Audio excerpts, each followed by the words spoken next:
Hey guys, welcome back to Tools on a Budget. Today I'm just going to do a quick disassembly of this Hercules 3/8 mid-torque impact wrench to see what kind of internals it comes with. So let's go ahead and start opening. Alright, so I went ahead and took off all the screws off camera so I wouldn't bore you with that.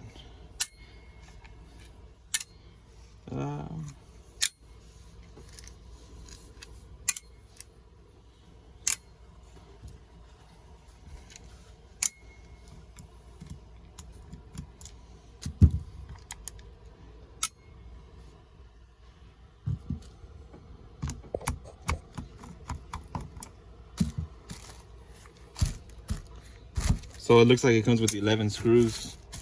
Let's go ahead and see if we can open it. Make sure I didn't forget one. No. Oh, I probably have to take off these front ones. So go ahead and hold up real quick. Okay, so these are actually a different size Torx bit. Let's go ahead and take. Once again, I went ahead and did it off camera, so not to bore you guys with this assembly.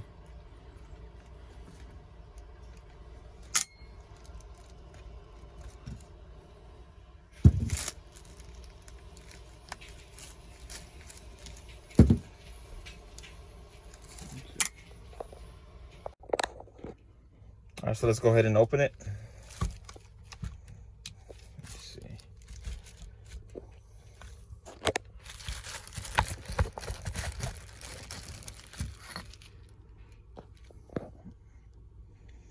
It does come pretty well greased, as you can see.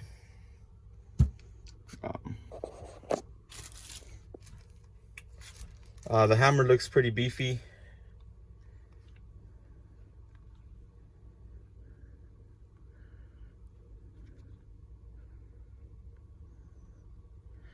You could already see some wear on that right there.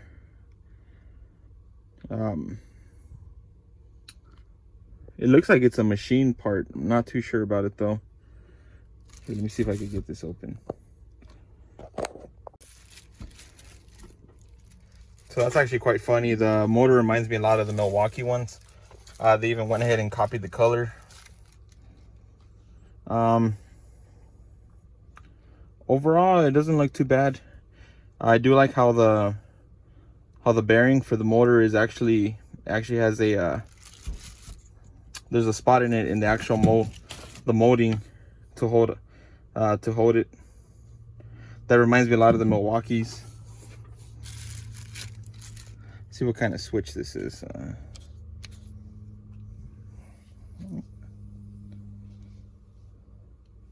It's a MOD JC15, 36 volt DC, 15 amps.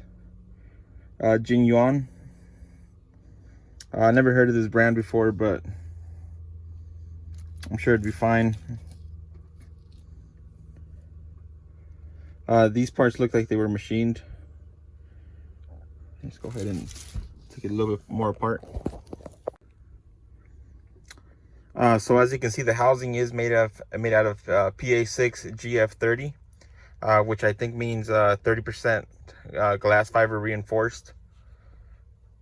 And as you can see, it does have anchor points for the overmode.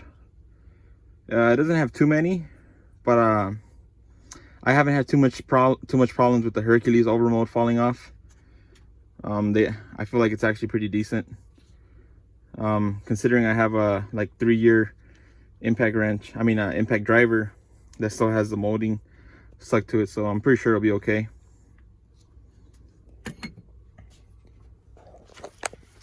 And once again, I can't believe how much this reminds me of the Milwaukee. It's even the same color. I'm pretty sure it's not the same company that makes them. Maybe they just ripped off the design or something.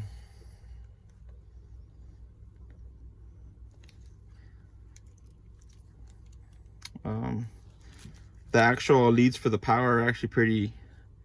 They actually went ahead and covered them up so you wouldn't get any shorts.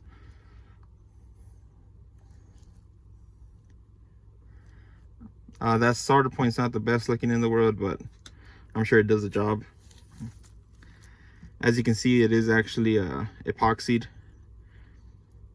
so that if you do get water on it, it should protect it a little bit. 35-volt capacitor.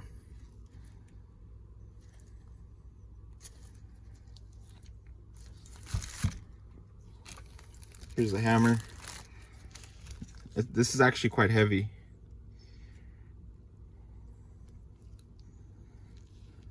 It looks like a planetary gear set inside. Those look like they were casted out of powdered metal. But the outer actually looks like it's machined. But this is actually, it's a pretty heavy hammer. Let's see the anvil.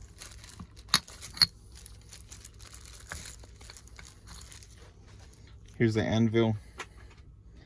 Like I said, these do come very well lubed up from the factory.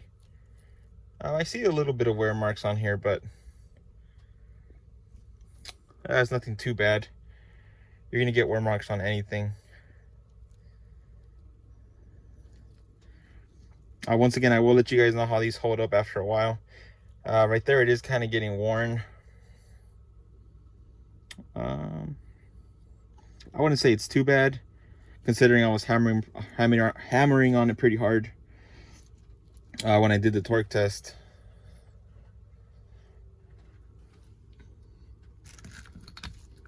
But as you guys can see, this is actually it's actually built pretty decently. Not the best quality I've seen, but it's also definitely not even close to the worst.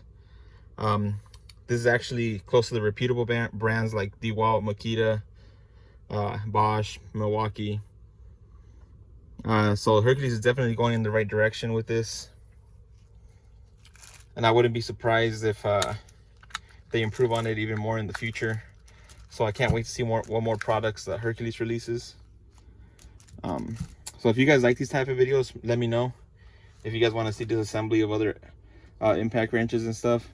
So don't forget to leave a like and subscribe if you like this type of content, and have a great day.